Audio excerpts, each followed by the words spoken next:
26 ವರ್ಷಗಳಿಂದ ಶೃಂಗೇರಿ ಜಗದ್ಗುರುಗಳ ಕೊಂಕಣ ಕಾರ್ವಿ ಸಮಾಜದ ಸಾಮೂಹಿಕ ಗುರುದರ್ಶನ ಕಾರ್ಯಕ್ರಮ ದಿನಾಂಕ 1/8/2026 ಗುರುಭವನದಲ್ಲಿ 5,000 ಭಕ್ತಾದಿಗಳು ಅತ್ಯಂತ ಅರ್ಥಪೂರ್ಣವಾಗಿ ಆಚರಿಸುವ ಮೂಲಕ ಶ್ರೀ ಗುರುಗಳ ಆಶೀರ್ವಚನದ ಪುಣ್ಯ ಕಾರ್ಯದಲ್ಲಿ ಭಾಗವಹಿಸಿ ಮಂತ್ರಾಕ್ಷತೆ ಆಶೀರ್ವಾದ ಪಡೆದರು. ಈ ಸಂದರ್ಭದಲ್ಲಿ ಧರ್ಮದರ್ಶಿಗಳಾದ ಶ್ರೀ ಲೋಕೇಶ್ ಅಡಿಗಳು ಪ್ರಾಸ್ತಾವಿಕವಾಗಿ ಮಾತನಾಡಿದರು. ಇನ್ನು ಕಳೆದ 26 ವರ್ಷಗಳಿಂದ ಸಮಿತಿಯಲ್ಲಿ ಸೇವೆ ಸಲ್ಲಿಸಿದ ವಸಂತ್ ಕಾರ್ವಿ ಭಟ್ಕಳ ಹಾಗೂ ಉಮೇಶ್ ಮೇಸ್ತಾ ಹೊನ್ನಾವರ ಇವರನ್ನು ಸನ್ಮಾನಿಸಲಾಯಿತು. ಸಮಿತಿಯ ಜಿಲ್ಲಾಧ್ಯಕ್ಷರಾಗಿ ಗುರುಗಳಿಂದ ಶಿವರಾಜ್ ಮೇಸ್ತಾ ಅಧಿಕಾರ ವಹಿಸಿಕೊಂಡರು. ಉಪಾಧ್ಯಕ್ಷರಾಗಿ ರಮೇಶ್ ಕಾರ್ವಿ ಭಟ್ಕಳ್, ಅಣ್ಣಪ್ಪ ಕಾರ್ವಿ ಮಂಕಿ, ಕಾರ್ಯದರ್ಶಿಯಾಗಿ ಗಣಪತಿ ಮೇಸ್ತಾ ಹೊನ್ನಾವರ, ಪದಾಧಿಕಾರಿಗಳಾಗಿ ಉಮೇಶ್ ಮೇಸ್ತಾ, ಅಶೋಕ್ ಕಾಸರಕೋಟ್, ಕೇಶವ್ ತಾಂಡೇಲ್, ಶ್ರೀಧರ್ ಕಾರ್ವಿ ಭಟ್ಕಳ್ ಜವಾಬ್ದಾರಿ ವಹಿಸಿಕೊಂಡರು. ಇನ್ನು ಭಟ್ಕಳ, ಮಂಕಿ, ಬೈಲೂರು, ಹೊನ್ನಾವರ, ಬೇಲೇಕೇರಿ, ಬೆಳಂಬ, ತದಡಿ, ಅವರ್ಸ, ಕಾರವಾರ, ಸಿದ್ದಾಪುರ ಭಾಗಗಳಿಂದ ಸಹಸ್ರಾರು ಸಮಾಜ ಬಾಂಧವರು ಕಾರ್ಯಕ್ರಮದಲ್ಲಿ ಭಾಗವಹಿಸಿದ್ದರು.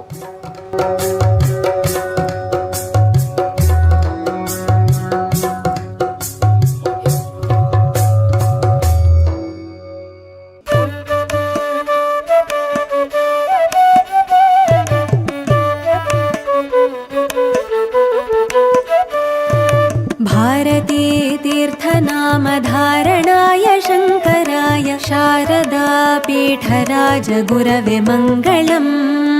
भारती तीर्थनामधारणाय शङ्कराय शारदा पीठराज गुरवे मङ्गलम्।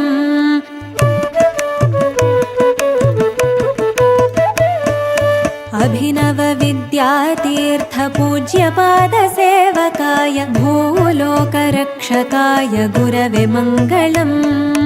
अभिनव विद्यातीर्थ पूज्यपाद सेवकाय भूलोकरक्षकाय गुरवे मङ्गलम्।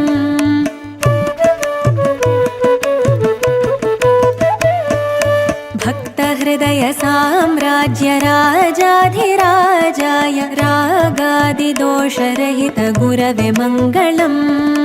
भक्तहृदय साम्राज्य राजाधिराजाय रागादिदोषरहित गुरवे मङ्गलम्।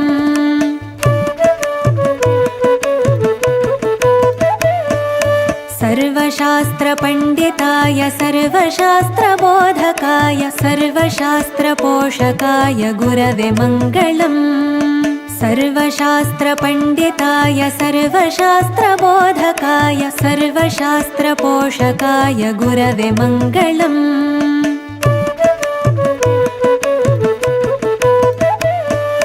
सुस्मिताय सुहृदयाय शुद्धसत्त्वधारणाय सूक्ष्मतत्त्वबोधकाय गुरवे मङ्गलम्।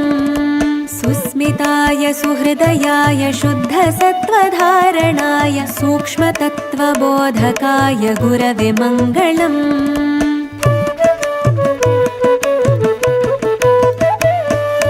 मङ्गलं निरामयाय मङ्गलं निराकुलाय मङ्गलं निरञ्जनाय गुरवे मङ्गलम्। मङ्गलं निरामयाय मङ्गलं निराकुलाय मङ्गलं निरञ्जनाय गुरवे मङ्गलम्।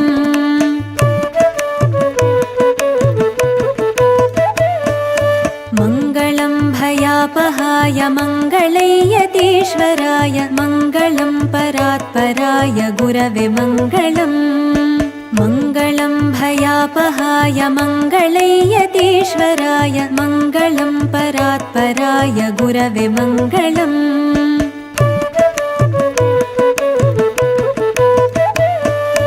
भारती तीर्थनामधारणाय शङ्कराय शारदा पीठराज गुरवे मङ्गलम्।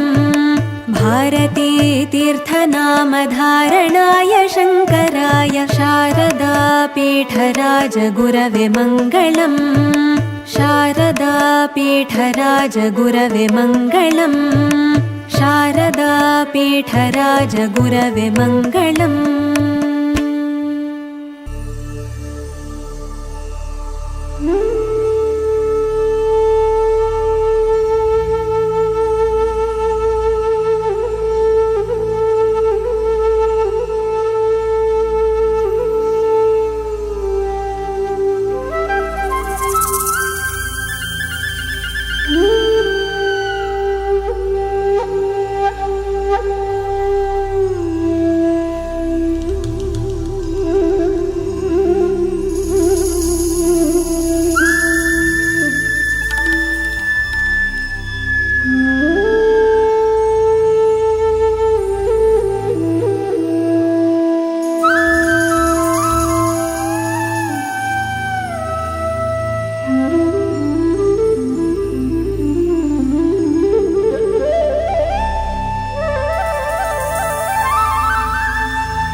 ಆತ್ಮೀಯವಾದ ಸ್ವಾಗತವನ್ನು ಬಯಸುತ್ತೇನೆ.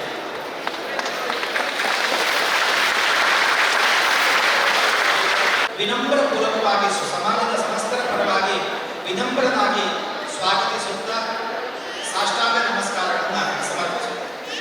ತಾವೆಲ್ಲರೂ ಆಗಮಿಸ್ತಾ ಇದ್ದೇನೆ. ಗುರು ಮಹಾಸ್ವಾಮಿಗಳವರ ಪೂರ್ಣ ಅನುಗ್ರಹ ಪ್ರಾಪ್ತಿಯಾಗಬೇಕು ಎನ್ನುವ ನೆಲೆಯಲ್ಲಿ ತಾವೆಲ್ಲರೂ ಆಗಮಿಸಿದ್ದೇವೆ. ನಿಮ್ಮ ಹಿರಿಯರು ನಿಮಗೆ ಹಾಕಿಕೊಟ್ಟಂತಹ ಸಂಪ್ರದಾಯ ಶೃಂಗೇರಿ ಪೀಠ ಗುರುಪೀಠ ನಮ್ಮ ಗುರುಪೀಠ. ಈ ಗುರುಪೀಠದ ಸೇವೆಯನ್ನು ನಿರಂತರ ಶ್ರದ್ಧಾ ಭಕ್ತಿಯಿಂದ ಗುರುಗಳ ಮೇಲೆ ವಿಶ್ವಾಸವನ್ನಿಟ್ಟು ಸೇವೆಯನ್ನು ನೆರವೇರಿಸುತ್ತಾ ಬಂದಿದ್ದೇವೆ. ಮನುಷ್ಯನ ಜೀವನದಲ್ಲಿ ಸರ್ವಾಂಗೀಣವಾದ ಗುರುಗಳ ಮಾರ್ಗದರ್ಶನ ಮತ್ತು ಅನುಗ್ರಹ ಮುಖಂಡರು ತಮ್ಮ ತಮ್ಮ ಜವಾಬ್ದಾರಿಯನ್ನ ಗುರು ಸೇವೆಯನ್ನು ಅತ್ಯಂತ ಶ್ರದ್ಧೆಯಿಂದ ನಿರ್ವಹಿಸುತ್ತಾ ಈ ಕಾರ್ಯಕ್ರಮ ನಿರಂತರವಾಗಿ ನಡೆಯುವಲ್ಲಿ ತಮ್ಮೆಲ್ಲರ ಪಾತ್ರ ಬಹುಮುಖ್ಯ ಅಂತ ತಮ್ಮೆಲ್ಲರ ಗಮನಕ್ಕೆ ತರ್ತಾ ಇಷ್ಟೊಂದು ನಿರಂತರವಾಗಿ 26 ವರ್ಷಗಳ ಕಾಲ ಗುರುಭಕ್ತಿಯನ್ನು ಜಾಗೃತಿ ಮಾಡುವಲ್ಲಿ ವಸಂತಕಾಲವರು ಅನೇಕ ಮುಖಂಡರು ಇದಕ್ಕೆ ಶ್ರಮ ವಹಿಸಿದ್ದರಿಂದ ಸಂಘಟನೆಯ ಅಧ್ಯಕ್ಷರಾಗಿ ಇಲ್ಲಿಯವರೆಗೆ 26 ವರ್ಷ ವಸಂತಕಾಲವರು ಇದ್ದಿದ್ದರಿಂದ ಅವರಿಗೆ ಜಗದ್ಗುರು ಮಹಾಸ್ವಾಮಿಗಳವರ ಸಮ್ಮುಖದಲ್ಲಿ ಅವರ ಒಪ್ಪಿಗೆಯನ್ನು ಪ್ರಾರ್ಥಿಸುತ್ತಾ ಸಮಾಜದ ಪ್ರಮುಖ ಮುಖಂಡರು ಅವರಿಗೊಂದು ಗೌರವಾರ್ಪಣೆಯನ್ನು ಮಾಡುವ ಉದ್ದೇಶದಲ್ಲಿ ಅವರನ್ನು ನಾವು ಇಲ್ಲಿ ಅವರ ಉಪಸ್ಥಿತಿಯನ್ನು ನಾವು ಇಟ್ಟುಕೊಂಡಿದ್ದೇವೆ ಮತ್ತು ಅವರಿಗೂ ಅವರ ಮಕ್ಕಳಿಗೂ ಜಗದ್ಗುರು ಮಹಾಸ್ವಾಮಿಗಳವರು ಎಲ್ಲ ರೀತಿಯ ಅನುಕೂಲ ಪ್ರಾಪ್ತಿಯಾಗುವಂತೆ ಶ್ರೇಯಸ್ಸು ಪ್ರಾಪ್ತಿಯಾಗುವಂತೆ ಅನುಗ್ರಹಿಸುವುದರ ಜೊತೆಗೆ ಆಗಮಿಸಿದ ಸಮಸ್ತ ಎಲ್ಲರಿಗೂ ಸಹ ಶ್ರೇಯಸ್ಸಾಗುವಂತೆ ಸಮಾಜವು ಸರ್ವತೋಮುಖದ ಅಭಿವೃದ್ಧಿಯನ್ನು ಸಾಧಿಸುವಲ್ಲಿ ಸಾಮಾಜಿಕವಾಗಿ ಶೈಕ್ಷಣಿಕವಾಗಿ ಆರ್ಥಿಕವಾಗಿ ಉನ್ನತಿಯನ್ನು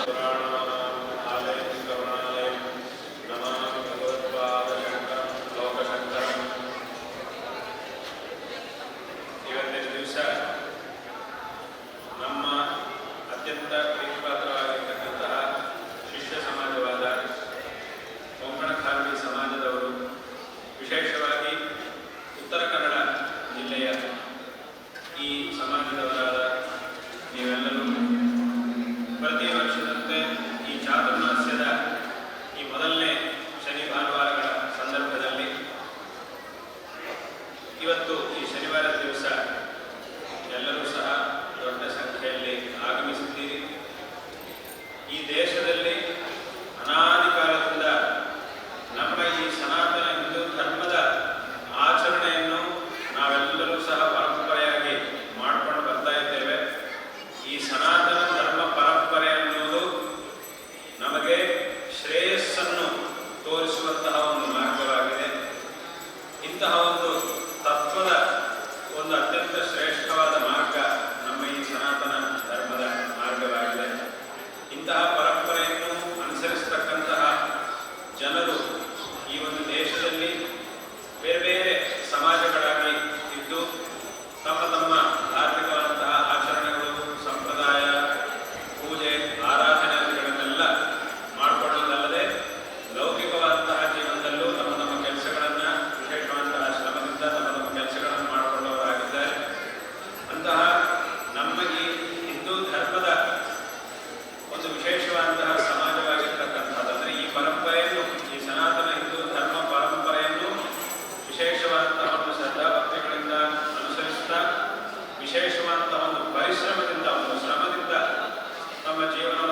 ಇಲ್ಲಿ ಶೃಂಗೇರಿಯಲ್ಲಿ ಚಾತುರ್ಮಾಸ್ಯದ ಸಂದರ್ಭದಲ್ಲಿ ದೊಡ್ಡ ಸಂಖ್ಯೆಯಲ್ಲಿ ಇಲ್ಲಿಗೆ ಆಗಮಿಸಿ ಗುರುಗಳ ದರ್ಶನವನ್ನು ಪಡೆದು ಮಂತ್ರಾಕ್ಷತೆಗಳನ್ನು ಪಡ್ಕೊಂಡು ಹೋಗುವಂತಹ ಒಂದು ಸಂಪ್ರದಾಯವನ್ನು ಇಷ್ಟು ವರ್ಷಗಳಿಂದ ತಪ್ಪದೆ ಪರಿಪಾಲನೆ ಮಾಡಿಕೊಂಡು ಬರ್ತಿರುವ ಹಾಗೆಯೇ ಈ ವರ್ಷವೂ ಸಹ ವಿಶೇಷವಾಗಿ ಎಲ್ಲರೂ ಬಂದಿರುವುದು ಅತ್ಯಂತ ಸಂತೋಷಕರವಾದಂತಹ ಒಂದು ವಿಷಯವಾಗಿದೆ.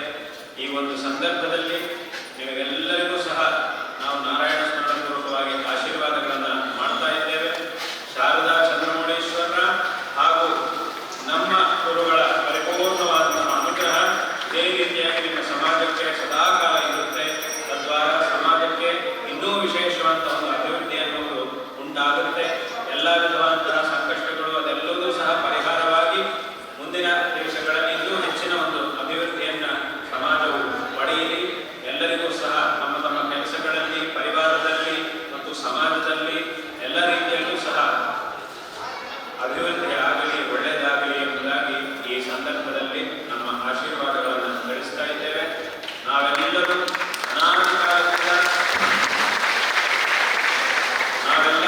ಅನಾದಿ ಕಾಲದಿಂದ ಅತ್ಯಂತ ಶ್ರೇಷ್ಠವಾದಂತಹ ಈ ಹಿಂದೂ ಧರ್ಮದ ಪರಂಪರೆಯನ್ನು ಅನುಸರಿಸಿಕೊಂಡು ಬರ್ತಾ ಇದ್ದೀವಿ. ಈ ಹಿಂದೂ ಧರ್ಮ ಅಂತಂದ್ರೆ ಇದು ಬಹಳ ಇಲ್ಲಿರ್ತಕ್ಕಂತಹ ವಿಚಾರಗಳು ಅತ್ಯಂತ ಗಂಭೀರವಾದಂತಹ ವಿಚಾರಗಳು. ನಾವು ತುಂಬಾ ಸೂಕ್ಷ್ಮ ದೃಷ್ಟಿಯಿಂದ ನೋಡಿದಾಗ ಮಾತ್ರವೇ ಇದರ ಮಹತ್ವ ಎಷ್ಟು ಅನ್ನೋದು ನಮಗೆ ಗೊತ್ತಾಗುತ್ತೆ. ಮೇಲ್ಮೇಲೆ ನೋಡಿದ್ರೆ ಅದು ಎಷ್ಟು ಆಳ ಇದೆ ಅನ್ನೋದನ್ನು ನಾವು ಹೇಳಕ್ಕಾಗೋದಿಲ್ಲ. ನಾವು ಸಮುದ್ರವನ್ನು ನೋಡ್ತೀವಿ ಅಥವಾ ಯಾವುದೋ ಹೊಳೆಯನ್ನು ನೋಡ್ತೀವಿ, ಸುಮ್ಮನೆ ಮೇಲೆ ನಿಂತ್ಕೊಂಡು ನೋಡಿದ್ರೆ ಎಷ್ಟು ಆಳ ಇದೆ ಅನ್ನೋದನ್ನ ಯಾರು ತಿಳ್ಕೊಳ್ಳಿಕ್ಕೆ ಸಾಧ್ಯ ಆಗುವುದಿಲ್ಲ. ಯಾರು ಒಳಗಿನ ತನಕ ಕೆಳಗಿನ ತನಕ ಹೋಗಿ ಬರ್ತಾರೋ ಅಂಥವರಿಗೆ ಮಾತ್ರ ಅದು ಎಷ್ಟು ಆಳ ಇದೆ ಅನ್ನೋದನ್ನು ತಿಳ್ಕೊಳ್ಳೋದಕ್ಕೆ ಸಾಧ್ಯ ಆಗುತ್ತೆ. ಆದ್ರಿಂದ ಹೇಗೆ ನಾವು ಮೇಲಿಂದ ನೋಡಿದ್ರೆ ಎಲ್ಲವೂ ಒಂದೇ ತರ ಕಾಣುತ್ತೆ, ಆದ್ರೆ ಕೆಳಗೆ ಹೋಗಿ ನೋಡಿದಾಗ ಮಾತ್ರವೇ ಇದು ಎಷ್ಟು ಆಳ ಇದೆ ಅನ್ನೋದನ್ನ ನಾವು ಚೆನ್ನಾಗಿ ತಿಳ್ಕೊಳ್ಳೋದಕ್ಕೆ ಸಾಧ್ಯ ಆಗುತ್ತೆ. ಹಾಗೆ ಈ ಒಂದು ಧರ್ಮದಲ್ಲಿ ಹೇಳಿದಂತಹ ಅನೇಕ ವಿಚಾರಗಳನ್ನು ನೋಡಿದಾಗ ಇದೆಲ್ಲ ಏನು ಈ ತರ ಉಂಟಲ್ವಾ ಅಂತ ಅನಿಸುತ್ತೆ. ಮೇಲ್ಮೇಲೆ ನೋಡಿದ್ರೆ ಹಾಗೆ ಅನಿಸುತ್ತೆ. ಆದ್ರೆ ಸಂಪೂರ್ಣವಾಗಿ ನಾವು ಆಳವಾಗಿ ಅಧ್ಯಯನ ಮಾಡಿ ಅದು ಆಳವಾಗಿ ಇದನ್ನು ತಿಳ್ಕೊಂಡಾಗ ಮಾತ್ರವೇ ಇಲ್ಲಿರ್ತಕ್ಕಂತಹ ಆ ತತ್ವದ ಮಹತ್ವ ಏನು ಅನ್ನೋದು ನಮಗೆ ಚೆನ್ನಾಗಿ ಗೊತ್ತಾಗುತ್ತೆ. ಹಾಗಾಗಿಯೇ ಈ ತರ ಇಷ್ಟು ಆಳವಾದಂತಹ ವಿಚಾರಗಳನ್ನು ನೋಡಿ ಇಲ್ಲಿ ಇಷ್ಟು ಅದ್ಭುತವಾದಂತಹ ವಿಚಾರಧಾರೆ ಇದೆ ಅನ್ನೋದನ್ನ ತಿಳುಕೊಂಡಿರ್ತಕ್ಕಂಥವರು ಮೊದಲು ಅವರಿಗೂ ಸಹ ಗೊತ್ತಾಗಿರಲಿಲ್ಲ. ಈಗ ಎಲ್ಲರೂ ಸಹ ಅನೇಕ ಜನರು ಇದರ ಮಹತ್ವವನ್ನು ತಿಳುಕೊಂಡವರಾಗಿ ಏನ್ ಮಾಡ್ತಾ ಇದ್ದಾರೆ ಅಂತಂದ್ರೆ ಎಲ್ಲರೂ ಸಹ ಈ ಒಂದು ಧರ್ಮವನ್ನು ಆಚರಣೆ ಮಾಡಲಿಕ್ಕೆ ಇಲ್ಲಿ ಇರ್ತಕ್ಕಂಥ ಇನ್ನೂ ಉತ್ತಮವಾದಂತಹ ವಿಚಾರಗಳನ್ನ ತಿಳ್ಕೊಳ್ಳುವಂತಹ ಒಂದು ಪ್ರಯತ್ನವನ್ನ ಎಷ್ಟೋ ಜನರು ಮಾಡ್ತಾ ಇದ್ದಾರೆ. ಬೇರೆ ಬೇರೆ ಒಂದು ದೇಶ ಪ್ರಪಂಚದ ಎಲ್ಲೆಲ್ಲೋ ಮೂಲೆಗಳಲ್ಲಿ ಇರ್ತಕ್ಕಂತಹ ಜನರು ಸಹ ಇದನ್ನ ಈ ಒಂದು ಧರ್ಮದಲ್ಲಿ ಹೇಳಿರ್ತಕ್ಕಂತಹ ವಿಚಾರಗಳನ್ನ ತಿಳಿದುಕೊಂಡು ಇದನ್ನು ಅವರ ಜೀವನದಲ್ಲಿ ಈ ತತ್ವಗಳನ್ನು ಅಳವಡಿಸಿಕೊಂಡು ಈ ರೀತಿಯಾಗಿ ಜೀವನ ನಡೆಸುವಂತಹ ಪ್ರಯತ್ನವನ್ನ ಇವತ್ತಿನ ದಿವಸ ವಿಶ್ವದಾದ್ಯಂತ ಅನೇಕ ಕಡೆಗಳಲ್ಲಿ ಜನರು ವಿಶೇಷವಾಗಿ ಮಾಡ್ತಾ ಇದ್ದಾರೆ. ಹಾಗಾಗಿ ಇಂತಹ ಒಂದು ಪರಂಪರೆ, ಧಾರ್ಮಿಕವಾದಂತಹ ಪರಂಪರೆ ನಮ್ಮ ಈ ಒಂದು ಪರಂಪರೆ ಏನಿದೆ, ಇಂತಹ ಒಂದು ಪರಂಪರೆಯಲ್ಲಿ ವಿಶೇಷವಾಗಿ ಭಗವದ್ ಆರಾಧನೆ ಮತ್ತು ಗುರು ಸೇವೆ ಇದಕ್ಕೆ ಅಪಾರವಾದಂತಹ ಸ್ಥಾನ ಇದೆ. ಭಗವಂತನಿಗೂ ಮತ್ತು ಆ ಭಗವಂತನ ಸ್ವರೂಪಗಳಾಗಿರ್ತಕ್ಕಂತಹ ಗುರುಗಳಿಗೂ ಒಂದು ವಿಶಿಷ್ಟವಾದಂತಹ ಸ್ಥಾನ ಇದೆ. ಆ ಭಗವಂತನ ಅನುಗ್ರಹ ಮತ್ತು ಗುರುವಿನ ಅನುಗ್ರಹಕ್ಕೆ, ಆಶೀರ್ವಾದ ಅನುಗ್ರಹಗಳಿಗೆ ಪಾತ್ರರಾಗಿ ನಮ್ಮ ಜೀವನದಲ್ಲಿ ನಾವು ಮಾಡುವಂತಹ ಕೆಲಸಗಳನ್ನು ಚೆನ್ನಾಗಿ ಮಾಡಿ ಅದರಿಂದ ಒಂದು ಸಫಲವಾದಂತಹ ಜೀವನವನ್ನು ನಡೆಸಬೇಕಾದಂತಹ ಒಂದು ಮಾರ್ಗವನ್ನು ನಮ್ಮ ಧರ್ಮವು ನಮಗೆ ತೋರಿಸ್ತಾ ಇದೆ. ಇಂತಹ ಒಂದು ಇಷ್ಟು ಶ್ರೇಷ್ಠವಾಗಿರ್ತಕ್ಕಂತಹ ಧರ್ಮದ ಮಾರ್ಗವನ್ನು ಈ ಲೋಕಕ್ಕೆ ತೋರಿಸುವುದಕ್ಕಾಗಿಯೇ ಜಗದ್ಗುರು ಶ್ರೀ ಶ್ರೀ ಆದಿಶಂಕರ ಭಗವತ್ಪಾದಾಚಾರ್ಯರು 1200 ವರ್ಷಗಳ ಹಿಂದೆ ಅವತಾರ ಮಾಡಿದ್ದಾರೆ. ಈ ಒಂದು ಧರ್ಮದ ಮಹತ್ವವನ್ನು ವಿಶೇಷವಾಗಿ ಎಲ್ಲರಿಗೂ ಸಹ ತಿಳಿಸಿದ್ದಾರೆ. ಇದನ್ನು ಹೇಗೆ ನಾವು ಅರ್ಥ ಮಾಡಿಕೊಳ್ಳಬೇಕು, ಈ ಮಾರ್ಗದಲ್ಲಿ ನಾವು ಹೇಗೆ ಹೋಗಬೇಕು, ತದ್ವಾರ ಈ ಜೀವನವನ್ನು ಸಾರ್ಥಕ ಮಾಡಿಕೊಳ್ಳಬೇಕು ಅನ್ನೋದನ್ನ ಅವರು ನಮಗೆ ತೋರಿಸಿಕೊಟ್ಟಿದ್ದಾರೆ. ಉತ್ತಮವಾದಂತಹ ಜೀವನವನ್ನು ಹೇಗೆ ನಡೆಸಬೇಕು ಅನ್ನೋದನ್ನ ಶಂಕರರು ನಮಗೆ ತೋರಿಸಿಕೊಟ್ಟಿದ್ದಾರೆ. ಲೋಕದಲ್ಲಿ ತುಂಬಾ ಜನ ಉತ್ತಮವಾದಂತಹ ಜೀವನ ಅಂತಂದ್ರೆ ಏನ್ ತಿಳ್ಕೊಂಡಿರ್ತಾರೆ ಅಂತಂದ್ರೆ ತುಂಬಾ ದುಡ್ಡು ಸಂಪಾದನೆ ಮಾಡಿ ಸುತ್ತ ದುಡ್ಡಿನ ರಾಶಿಯನ್ನು ಹಾಕೊಂಡ್ಬಿಟ್ಟು ಅದರ ಮಧ್ಯದಲ್ಲಿ ಕೂತ್ಕೊಂಡ್ರೆ ಅದು ಬಹಳ ಉತ್ತಮವಾದ ಜೀವನ, ಅಥವಾ ದೊಡ್ಡ ಚಿನ್ನದ ಸಿಂಹಾಸನದಲ್ಲಿ ಕೂತ್ಕೊಂಡ್ಬಿಟ್ರೆ ಅದು ಉತ್ತಮವಾದ ಜೀವನ ಅಂತ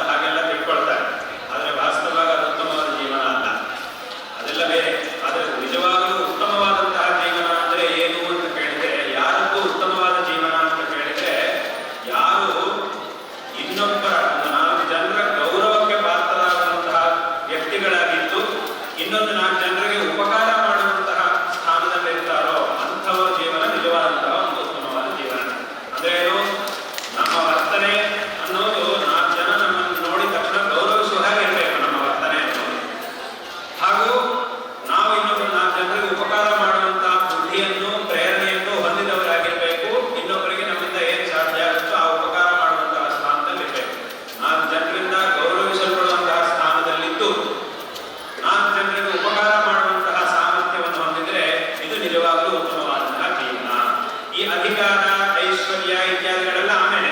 ಈಗ ಒಬ್ಬ ವ್ಯಕ್ತಿ ಇದ್ದಾನೆ, ಅವನು ಸುತ್ತ ದುಡ್ಡಿನ ರಾಶಿಯನ್ನು ಹಾಕೊಂಡು ಕೂತ್ಕೊಂಡಿದ್ದಾನೆ, ಅದರ ಮಧ್ಯದಲ್ಲಿ ಕೂತ್ಕೊಂಡಿದ್ದಾನೆ, ಅಥವಾ ಯಾವುದೋ ಚಿನ್ನದ ಸಿಂಹಾಸನದಲ್ಲಿ ಕೂತಿದ್ದಾನೆ, ಆದರೆ ಯಾರಿಗೂ ಅವನ ಮೇಲೆ ಗೌರವ ಇಲ್ಲ, ಅಥವಾ ಅವನು ಯಾರಿಗೂ ಇಷ್ಟೆಲ್ಲ ಇದ್ದರೆ ಯಾರಿಗೂ ಉಪಕಾರ ಮಾಡುವ ಯೋಚನೆಯೇ ಇಲ್ಲ, ಆ ಪ್ರವೃತ್ತಿನೇ ಅವನಿಗಿಲ್ಲ.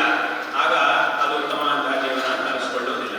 ಅಷ್ಟೆಲ್ಲ ಸಾಮರ್ಥ್ಯ ಇದ್ದು ಅವನನ್ನು ಎಲ್ಲರೂ ಗೌರವಿಸುವಂತಹ ರೀತಿಯಲ್ಲಿ ಅವನು ನಡ್ಕೊಳ್ತಾ ಅವನ ಜೀವನ ಅಂತ ಅನಿಸ್ಕೊಳ್ಳುತ್ತೆ. ಆದ್ರಿಂದ ಈ ವ್ಯಕ್ತಿತ್ವ ಇದ್ದವರು ಮಾತ್ರವೇ, ಇದ್ದವರ ಜೀವನವೇ ನಿಜವಾಗ್ಲೂ ಉತ್ತಮವಾದಂತಹ ಜೀವನ ಆಗುತ್ತೆ ಹೊರತು ಸುಮ್ಮನೆ ಬೇರೆ ಯಾವುದರಿಂದಲೂ ಉತ್ತಮವಾದಂತಹ ಜೀವನ ಅಂತ ಬರೀ ಐಶ್ವರ್ಯ ಅಧಿಕಾರಾದಿಗಳಿಂದ ಜೀವನ ಉತ್ತಮ ಅಂತ ಯಾವತ್ತೂ ಸಹ ಅನಿಸ್ಕೊಳ್ಳುದು. ಅದು ಬೇಕಾದ್ರೆ ಇರಲಿ, ಐಶ್ವರ್ಯ ಅಧಿಕಾರ ಎಲ್ಲ ಇರಲಿ ಬೇಕಾದ್ರೆ, ಆದ್ರೆ ಇದಿಲ್ಲ, ಈ ರೀತಿಯಾದಂತಹ ವ್ಯಕ್ತಿತ್ವ ಇಲ್ಲ ಅಂತಂದ್ರೆ ಮಾತ್ರ ಅದೆಲ್ಲವೂ ಸಹ ಎಷ್ಟಿದ್ರೂ ಅದರಿಂದ ಪ್ರಯೋಜನ ಇರುವುದಿಲ್ಲ. ಆದ್ರಿಂದ ಇಂತಹ ಉತ್ತಮವಾದ ಜೀವನ ಶೈಲಿಯನ್ನ ನಮ್ಮ ಧರ್ಮವು ನಮಗೆ ತೋರಿಸ್ತಾ ಇದೆ, ಆ ಮಾರ್ಗವನ್ನು ನಮ್ಮ ಧರ್ಮವು ನಮಗೆ ತೋರಿಸಿಕೊಡ್ತಾ ಇದೆ. ಆದ್ರಿಂದ ಇದನ್ನ ಪ್ರತಿಯೊಬ್ಬರೂ ಸಹ ಚೆನ್ನಾಗಿ ಜ್ಞಾಪಕ ಇಟ್ಟುಕೊಂಡು ನಮ್ಮ ಧರ್ಮವು ಈ ರೀತಿಯಾದಂತಹ ಉತ್ತಮವಾದ ಜೀವನ ಮಾರ್ಗವನ್ನು ನಮಗೆ ತೋರಿಸ್ತಾ ಇದೆ. ಇದನ್ನೇ ಶಂಕರಾಚಾರ್ಯರು ಸಹ ಅವರ ಅನೇಕ ಉಪದೇಶಗಳಲ್ಲಿ ಇಂತಹ ಅನೇಕ ವಿಧವಾದಂತಹ ವಿಚಾರಗಳನ್ನು ನಾವು ಏನೇನು ಮಾಡಬೇಕು ಜೀವನದಲ್ಲಿ, ಯಾವ ರೀತಿಯಾಗಿ ಮಾಡಿದ್ರೆ ನಮ್ಮ ಜೀವನವನ್ನು ನಾವು ಸಾರ್ಥಕ ಮಾಡಿಕೊಳ್ಳೋದಕ್ಕೆ ಸಾಧ್ಯ ಆಗುತ್ತೆ ಮೊದಲಾದಂತಹ ಎಲ್ಲ ವಿಚಾರಗಳನ್ನು ಸಹ ಅವರು ನಮಗೆ ತಿಳಿಸಿದ್ದಾರೆ. ಮತ್ತು ಅವರು ಇಂತಹ ಒಂದು ಪೀಠವನ್ನು ನಮ್ಮ ಭಾರತ ದೇಶದ 4 ದಿಕ್ಕುಗಳಲ್ಲಿ ಪೀಠಗಳನ್ನು ಸ್ಥಾಪನೆ ಮಾಡಿದ್ದಾರೆ. ಅಂತಹ ಪೀಠಗಳಲ್ಲಿ ಈ ಒಂದು ಶೃಂಗೇರಿ ಶಾರದಾ ಪೀಠ ಅನ್ನೋದು ನಮ್ಮ ದಕ್ಷಿಣ ದಿಕ್ಕಿನ ಆಮ್ನಾಯ ಪೀಠವಾಗಿದೆ. ಇಂತಹ ಒಂದು ಪೀಠ ಪರಂಪರೆಯಲ್ಲಿ, ಅವಿಚ್ಛಿನ್ನ ಗುರು ಪರಂಪರೆಯಲ್ಲಿ ನಮ್ಮ ಗುರುಗಳು ಪರಮ ಪೂಜ್ಯರು ಗುರು ಶ್ರೀ ಶ್ರೀ ಮಹಾಸ್ವಾಮಿಗಳವರ ಒಂದು ವಿಶೇಷವಾದಂತಹ ಅನುಗ್ರಹಕ್ಕೆ ಪಾತ್ರವಾಗಿರತಕ್ಕಂತಹ ಈ ಒಂದು ಸಮಾಜ, ನಮ್ಮ ಒಂದು ಹಿಂದೂ ಧರ್ಮದ ಪರಂಪರೆಯನ್ನು ತುಂಬಾ ಶ್ರದ್ಧೆಯಿಂದ ಆಚರಣೆ ಮಾಡಿಕೊಂಡು ಬರತಕ್ಕಂತಹ ಒಂದು ಸಮಾಜ ಈ ಒಂದು ಕೊಂಕಣ ಕನ್ನಡಿ ಸಮಾಜವಾಗಿದೆ. ಅದು ಅತ್ಯಂತ ಸಂತೋಷಕರವಾದಂತಹ ಒಂದು ವಿಷಯ. ಮತ್ತು ವಿಶೇಷವಾಗಿ ಶ್ರಮಪಟ್ಟು ಜೀವನವನ್ನು ನಡೆಸತಕ್ಕಂತಹ ಒಂದು ಸಮಾಜ. ಈಗಾಗಲೇ ಧರ್ಮಾಧಿಕಾರಿಗಳು ಮಾತಾಡ್ತಾ ಹೇಳಿದ್ರು, ಯಾವ ರೀತಿಯಾದಂತಹ ಎಷ್ಟು ಕಷ್ಟಕರವಾದಂತಹ ಪರಿಸ್ಥಿತಿಗಳಲ್ಲೂ ಸಹ ಹೋಗಿ ನಮ್ಮ ಜೀವನವನ್ನು ನಡೆಸಬೇಕಾಗಿ ಬರುತ್ತೆ ಕೆಲವೊಂದು ಸಲ ಅನ್ನುವಂತಹ ವಿಚಾರಗಳನ್ನೆಲ್ಲ ಅವರು ಮಾತನಾಡ್ತಾ ಹೇಳ್ತಾ ಇದ್ರು. ಹಾಗಾಗಿ ಇಂತಹ ಒಂದು ಸಂದರ್ಭದಲ್ಲೂ ಸಹ ತುಂಬಾ ಒಂದು ಶ್ರದ್ಧೆಯಿಂದ ಜೀವನವನ್ನು ನಡೆಸತಕ್ಕಂತಹ ಒಂದು ಸಮಾಜ. ಹಾಗಾಗಿ ಈ ಸಂದರ್ಭದಲ್ಲಿ ನಿಮಗೆಲ್ಲರಿಗೂ ಸಹ ಮತ್ತೊಮ್ಮೆ ನಾರಾಯಣ ಸ್ನಾನ ಪೂರ್ವಕವಾಗಿ ಆಶೀರ್ವಾದಗಳನ್ನು ಮಾಡ್ತಾ ಇದ್ದೇವೆ. ಆ ಜಗನ್ಮಾತೆಯ ಹಾಗೂ ನಮ್ಮ ಗುರುಗಳ ಕೃಪೆಯಿಂದ ಎಲ್ಲ ಸಂಕಷ್ಟಗಳು ಪರಿಹಾರ ಆಗಿ ಸಮಾಜವು ಇನ್ನಷ್ಟು ಅಭಿವೃದ್ಧಿಯಲ್ಲಿ ಈ ಸಂದರ್ಭದಲ್ಲಿ ನಾವು ನಾರಾಯಣ ಸ್ನಾನ ಪೂರ್ವಕವಾಗಿ ಆಶೀರ್ವಾದಗಳನ್ನು ಮಾಡ್ತಾ ಇದ್ದೇವೆ. ಮತ್ತು ಇವತ್ತಿನ ದಿವಸ ಹೌದು ನಮ್ಮ ಗುರುಗಳು ವಿಶೇಷವಾಗಿ ಅನುಗ್ರಹ ಮಾಡಿದಂತಹ ಆ ಒಂದು ಸಂದರ್ಭದಿಂದ ಹಿಡಿದು ಇವತ್ತಿನ ತನಕ ವಿಶೇಷವಾಗಿ ಈ ಒಂದು ಸಮಾಜದ ಮುಖಂಡರಾಗಿ ಮುಖ್ಯ ಸ್ಥಾನದಲ್ಲಿದ್ದು, ಅಲ್ಲಿ ಮುಖ್ಯ ಸ್ಥಾನದಲ್ಲಿದ್ದು ಸಮಾಜಕ್ಕೆ ಹಿತವಾದ ಬಗ್ಗೆ ಯೋಚನೆ ಮಾಡುವುದು ಮತ್ತು ಈ ಒಂದು ಶೃಂಗೇರಿ ಯಾತ್ರೆ ಇತ್ಯಾದಿಗಳಲ್ಲೂ ಸಹ ವಿಶೇಷವಾದಂತಹ ಒಂದು ಪರಿಶ್ರಮವನ್ನು ಪಟ್ಟಿರ್ತಕ್ಕಂಥವರು ನಮ್ಮ ಗುರುಗಳಿಗೂ ನಮಗೂ ಅತ್ಯಂತ ಪ್ರೀತಿಪಾತ್ರರಾಗಿರ್ತಕ್ಕಂಥ ವಸಂತ ಖಾರ್ವೆಯವರು. ಅವರು ತುಂಬಾ ಆರಂಭದಿಂದಲೂ ಸಹ ಆವತ್ತಿದ್ದಂತಹ ಒಂದು ಸ್ಥಿತಿಯನ್ನು ಸಹ ಅವರು ನೋಡ್ತಾ ಇದ್ದಾರೆ ಮತ್ತು ಅವರ ಜೊತೆಗೆ ಇನ್ನೂ ಅನೇಕ ಜನರು ಸಹ ಅವರ ಜೊತೆಗೆ ಇದ್ದಾರೆ. ಅವರು ವಿಶೇಷವಾದಂತಹ ಉತ್ಸಾಹದಿಂದ ಶೃಂಗೇರಿಗೆ ಪ್ರತಿ ವರ್ಷ ಇಲ್ಲಿಗೆ ಬರುವುದು ಇತ್ಯಾದಿಗಳಲ್ಲೆಲ್ಲ ವಿಶೇಷವಾಗಿ ಶ್ರಮವನ್ನು ವಹಿಸಿದ್ದಾರೆ. ಅವರು ಈಗ ಅವರ ವಾರ್ಧಕ್ಯದ ಒಂದು ಶರೀರ ಸ್ಥಿತಿ, ವಾರ್ಧಕ್ಯದ ಒಂದು ಕಾರಣದಿಂದ ಈಗ ಅವರೊಂದು ತಮ್ಮ ಇತ್ತು ಆ ಒಂದು ಜವಾಬ್ದಾರಿಯನ್ನ ಇವತ್ತು ಶಿವರಾಜ್ ಮೇಸ್ತ ಅವರಿಗೆ ಅವರು ನೀಡ್ತಾ ಇದ್ದಾರೆ. ಶಿವರಾಜ್ ಮೇಸ್ತ ಅವರು ನಮಗೆ ಪರಿಚಿತರೇ ಆಗಿದ್ದಾರೆ. ಅವರು ಸಹ ನಾವು ಯಾತ್ರೆಗಳಿಗೆಲ್ಲ ಶೃಂಗೇರಿಗೆ ಬಂದ ನಾವು ಯಾತ್ರೆಗಳಿರುವಾಗ ಅನೇಕ ಬಾರಿ ನಾವು ಹೊನ್ನಾವರ ಪ್ರಾಂತಕ್ಕೆಲ್ಲ ಬಂದವಾಗ ಅಲ್ಲೂ ಸಹ ಸೇವೆಯನ್ನು ಮಾಡಿದ್ದಾರೆ. ಅವರಿಗೆ ಎಲ್ಲರ ಒಂದು ಸಮ್ಮತಿ ಮತ್ತು ಎಲ್ಲರ ಒಂದು ಸಂತೋಷವಾಗಿ ಈ ಒಂದು ಸ್ಥಾನವನ್ನು ಅವರಿಗೆ ನೀಡ್ತಾ ಇರುವುದು ತುಂಬಾ ಸಂತೋಷಕರವಾದಂತಹ ಒಂದು ವಿಷಯ. ಹಾಗಾಗಿ ಆಶೀರ್ವಾದಗಳನ್ನು ಮಾಡ್ತಾ ಇದ್ದೇವೆ. ಮತ್ತು ಇವತ್ತು ಈಗ ಹೊಸದಾಗಿ ಒಂದು ಜವಾಬ್ದಾರಿಯನ್ನು ಪಡ್ಕೊಂಡು ಇದನ್ನು ಮುನ್ನಡೆಸುವಂತಹ ಒಂದು ಕಾರ್ಯವನ್ನು ಮಾಡಿಟ್ಟಿರುವಂತಹ ಶಿವರಾಜ್ ಮೇಸ್ತ ಅವರಿಗೂ ನಾವು ಆಶೀರ್ವಾದಗಳನ್ನು ಮಾಡ್ತಾ ಇದ್ದೇವೆ. ಆ ಜಗನ್ಮಾತೆಯ ಒಂದು ಅನುಗ್ರಹ, ನಮ್ಮ ಗುರುಗಳ ಅನುಗ್ರಹದಿಂದ ಈ ಒಂದು ಕಾರ್ಯವನ್ನು ಸಮಾಜದ ಒಂದು ಅಭಿವೃದ್ಧಿ ಇತ್ಯಾದಿಗಳನ್ನೆಲ್ಲ ಮಾಡೋದ್ರಲ್ಲಿ ಅದನ್ನೆಲ್ಲದನ್ನು ಮಾಡಲಿಕ್ಕೆ ಬೇಕಾಗಿರುವಂತಹ ಶಕ್ತಿ ಅದು ನಿಮಗೆ ವಿಶೇಷವಾಗಿ ಪ್ರಾಪ್ತವಾಗಲಿ, ತದ್ವಾರ ಎಲ್ಲರಿಗೂ ಸಹ ಒಳ್ಳೆಯದಾಗಲಿ ಎಂಬುದಾಗಿ ಈ ಸಂದರ್ಭದಲ್ಲಿ ಆಶೀರ್ವಾದಗಳನ್ನು ಮಾಡ್ತಿದ್ದೇವೆ. ಮತ್ತು ವಿಶೇಷವಾಗಿ ಪ್ರತಿ ವರ್ಷದಂತೆ ಈ ವರ್ಷವೂ ಸಹ ಸಮಾಜದ ಅಭಿವೃದ್ಧಿ ಮತ್ತು ಈ ಯಾತ್ರೆ ಇದಕ್ಕೆಲ್ಲದಕ್ಕೂ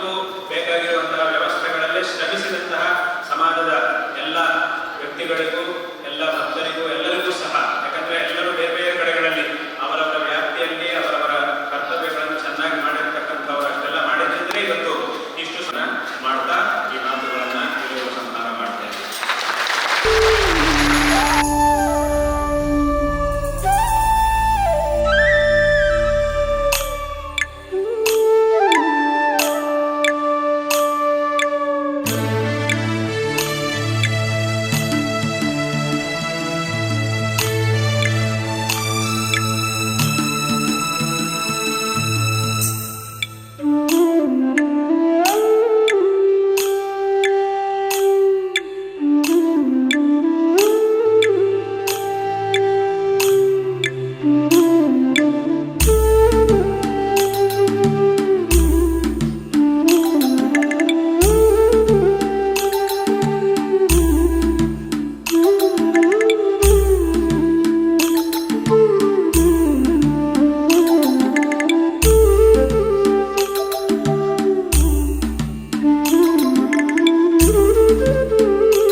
ತತ್ವಜ್ಞಾನಿ ಅವರು ಅದ್ವೈತ ವೇದಾಂತ ಎಂಬ ತತ್ವವನ್ನು ಪ್ರತಿಪಾದಿಸಿ ಆತ್ಮ ಮತ್ತು ಪರಮಾತ್ಮ ಒಂದೇ ಎಂಬ ಸಂದೇಶವನ್ನು ಜನರಿಗೆ ತಿಳಿಸಿದರು.